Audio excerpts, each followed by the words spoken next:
Origin Jan som Lucy Reaction, and this is Miscellaneous Myths Ragnarok by the channel All This Orchestra Production.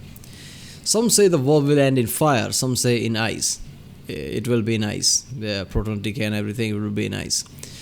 The Norse look at the apocalyptic dilemma and said both is good. Also, can I get a couple of kaiju with this? Okay. Thor Ragnarok had the right idea. I hope when the apocalypse comes, it's voiced by Clancy Brown too. Okay. So yeah, I know I reacted to Miscellaneous Myths Loki. That was kind of a newer Miscellaneous Myths video. I guess it was just uploaded a few weeks or months ago. I don't know. I don't remember. It's a latest video, I guess. That was half an hour long. So in that video, she talked about Ragnarok, obviously, and talked about how Loki is vilified a lot, even though that might not be the case.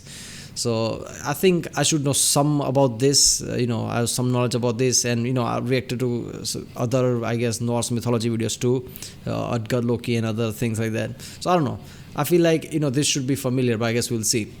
Remember people, if you like my reaction, don't forget to like and subscribe. Check out the reaction, there's a link in the description with all of my videos. Check out the cast playlists like OSP reaction. I upload lots of videos in 24 hours. Sometimes, most times 2 videos from this channel. One is, I guess, history, or even sometimes trope talk. Another one around this time is Miscellaneous Myths, like I'm doing it right now. So check all that out. Maybe you missed some of them. Check out the playlist too, like Oversimplified, CGP Grey, Internet Historian, History, and yeah, let's do this one. So let's talk about the end of the world. General consensus, probably not a fun time. We kinda need the world. Even societies that believe in nice afterlives tend to demonstrably prefer living to dying. And most mythologies seem to agree, since most of the time the end of the world is a threat that needs to be averted. Consider the Aztecs. Wait a minute, which is the Christian... apparently I didn't know that Christian had so many different type of religion in them. I guess, Catholic, Protestants, and different. Even in that, I think there was also, I guess, even that has branches. There was Adventism or something like that. I'm pretty sure somebody created this version of Christianity too, like Adventism or something, who predicted like sometimes in like 19th or some 1920s, 19th century, or was it 20th century? I don't know, that Jesus was gonna come back and I guess I don't know, get rid of everybody or something like that. It was like apocalyptic scenario, something like that. And then it didn't happen, and they named that the Great Disappointment. Like the world didn't ended, and that's a great disappointment. So I know she's saying that all culture and religion believe that, I guess, having a world is better place. I guess Adventism or whatever they're called, they are not among them, because they think it's great disappointment the world didn't end. Who sustained the sun god Huitzilopochtli with sacrificed blood so he could prevent the moon from eating the earth, or the ancient Egyptians who prayed against Apophis in his nightly attempts to eat the sun. But sometimes the end of the world is a little... Yeah, but asteroid is coming named Apophis. Maybe that would do the job. Less preventable and a little more inevitable. Some societies have a cyclic thing where the world ends a lot. The Navajo belief system involved a series of 5 worlds, each one becoming sequentially uninhabitable, causing the residents to... Humanity victored for infighting. Humanity victored when a guy tries to sleep with the Swallow Chief's wife. Okay. Humanity driven out by great flood. Flood leaks in from world, forcing humanity up and out. World 5, the present. Yeah, okay. To climb up to the next world. And the pre-Aztec Nahua tradition held that there had been 4 worlds and suns before the current one, each one being destroyed in its own unique way. Oh, that one. We saw that one. I mean, the story sounded like some, I guess, some college friends, or I guess, having some infighting or something like that. It was weird. Yeah, I know that. The first son was that, then second son of that, then, one of them actually was banging some other god's wife. That was the son, and that he got pissed off. Yeah, I remember this. My favorite was the one where it rained jaguars. And then there's the Norse, where in the never-ending fight party that is the mythology, there's no cyclic destruction or continuous threats. There's just Ragnarok, the prophesied, inevitable, incredibly heavy metal upcoming apocalypse you've all been waiting for. So let's take a look at how that mess is supposed to go down. Now, Ragnarok gets talked about pretty frequently in the Poetic and Prose Edda, and while the exact timeline of events is a little unclear, we can gather a... Wait a minute, Poetic Edda, that's about Norse mythology, right? Huh. I heard of that a lot, but I didn't react to that. Look at that. There's a famous topic of Poetic Edda. There's a video on it, and I'm reacted to it. I'm gonna do that. A lot from the scattered references in the text, and hopefully piece together what exactly this album cover is supposed to look like. The general agreement is that the first sign of the apocalypse is Fimbulwinter, 3 consecutive winters that throw Midgard into chaos, leading to an age of battle epically described as an axe age, a sword age, a wind age, a wolf age. Then Yggdrasil the World Tree starts shaking, causing Fenrir to break his chains, and meanwhile in the ocean, Jormungandr does— Ooh, the sons of Loki, right? That's the case. I think I remember things from the Loki video, but I don't know. I could get something wrong here. But I'm pretty sure they are the Loki's sons, right? That I guess Aesir's, Odin and Thor basically tricked them into binding them like that. In that video, we'll learn that Loki might not be the bad guy here. It's probably Odin and Thor. So during the Ragnarok, it might not be that, Aesirs are the good people fighting all these monsters and Loki. It might be the other way around. Because these monsters or whatever, the snake and the wolf was tricked into that. So obviously they will be pissed off. Loki usually, whatever issues Loki causes, he does, in return, he solves more problems than he, I guess, makes them. Aesir, whatever Aesir has issues, there's a sense Loki to solve them. So I guess Loki might not be the bad guy, things like that.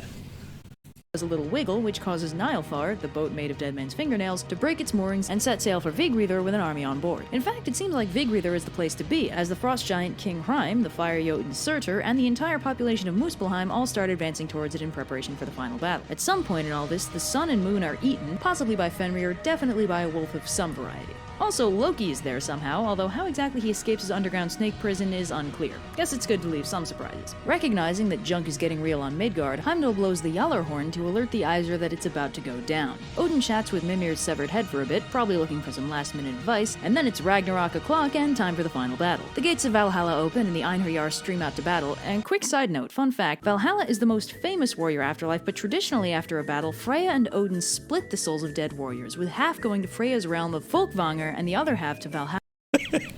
So everybody like, I'll meet you in Valhalla. Everybody dies and they are like, we are in Valhalla? No, this is Folkvanger or whatever. They're like, shit, man, I wanted to go to Valhalla. That's the most famous thing, I guess.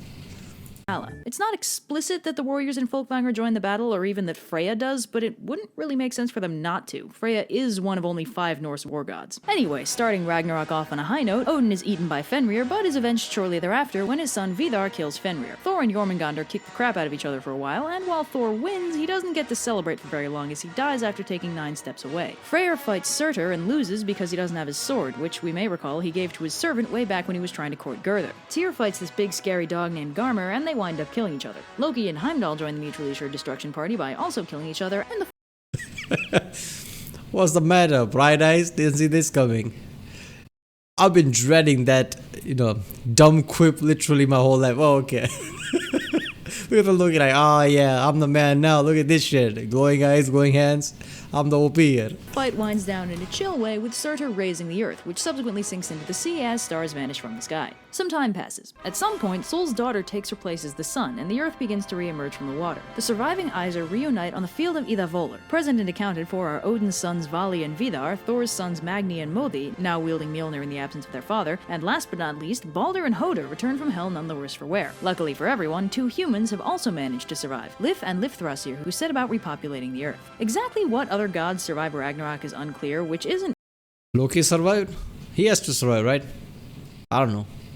Too surprising when we recall that this is all fragmentary prophecies warning Odin in advance of Ragnarok, not the actual event itself. Yeah, so Ragnarok hasn't happened. It's gonna happen. That's the case, right? Ragnarok didn't happen because of Odin and obviously. So Ragnarok is the future prediction apparently. The final consequence of Ragnarok is basically out with the old, in with the new. The old gods die, the old messed up humans die, and the new generation inherits the earth to try and do it better this time. Lather, rinse, repeat. It's still no fun for the old gods or humans that wind up dead, but it's not like it's the end of the world. Well, I mean, I guess technically. No, it's not end of the world. It's a extinction event, sure, but it's not end of the world. The world still exists since they are, they are repeating the process again. So I guess this is just, the rinse and repeat type of thing. The old world has to die for new world to, I guess, exist or something like that. Lots of, I guess, mythology has that kind of thing meant. I'm pretty sure in Hinduism there is something like that somewhere. It's way too big. I'm pretty sure the biggest of the biggest scholars of the who knows Hinduism and everything about it still doesn't know 50% of it. So yeah. So it Ragnarok, obviously in the Miscellaneous Myths Loki thing we'll learn that Ragnarok happened, and it might not be the Loki and the I guess Loki's sons, that's the snake and wolf or whatever. They might not be the bad guy here, since Aesir's were asshole their whole lives.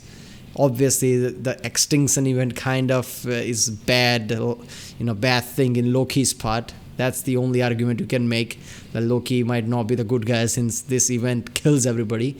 But in the end, seeing everything, Loki is not the bad guy here. The Thor, Odin, everybody is apparently the bad guy. That was a great video, man. Miscellaneous Myths Loki. This is obviously way before that, 2 years ago, Ragnarok video, and that was the latest one. But yeah, I'm liking this Norse mythology, man. It's fun. I hope she makes another, I guess, detailed half an hour long video on that again. Alright people, if you like my reaction, don't forget to like and subscribe. Check out the reaction I did, there's a link in the description. Check out the cast world playlist, check out the end cards, and oh wait a minute, I forgot to read this. I can't believe I've never seen a urban fantasy story set after Ragnarok. I mean, jeez. I mean, yeah, myths are there, alright? I mean, new myths are not coming because it's thing like a past, like she said. The latest video, not latest, yesterday that video I reacted to about, I forgot the name. What is that series? Well, the Ice Queen series, I forgot that. That thing is like ongoing, but myths are apparently thing of the past, so the myths are already there. It's not ongoing and there are no new myths coming, I guess. But why not? You can take things and I guess modify it now. I mean, who's stopping you? Create stories after Ragnarok, it would be fun, man. I mean, base is still there, lore is still there. It would be fun to create stories. And I guess if nobody else, I think, movie writers and people like that should, create stories. Marvel has great idea, great opportunity on that. Marvel already has Thor, Loki, and everybody. I guess they could expand this, even though it might not be their comic thing, but still they could expand this. Canes a-blowing. Fenrir and Jormungand are both Loki's kids, but at least he's not responsible for shooters, so this is exactly all his fault. As we see in Miscellaneous Myths Loki, which she was, I guess, probably was working at this time. I'm pretty sure she says in that video she was working in that video for a long time. So I guess she later realized that Loki's not the bad guy. So obviously she's writing here like that, but it's not Loki's fault to begin with. Loki's not the bad guy, I guess. If you played God of War 4 and wonder why Modi freaked out when you kill Magni, it's because they are both prophesied to survive Ragnarok. Killing it should have been impossible. That's why he said how. Okay, God of War is based on the Norse mythology in detail, or is loosely based on it? Because I never played that. When I was a kid, I remember people playing God of War. It just felt just mashing of the button type of game, just jumping from place to place, solving some puzzle, and mash the button to kill people, I guess. That didn't really feel like something I want to play, but I guess if it's, detail about Norse mythology, it would be fun. Yeah, okay, so there you go. Alright people, that was Ragnarok, and I'll see you next time.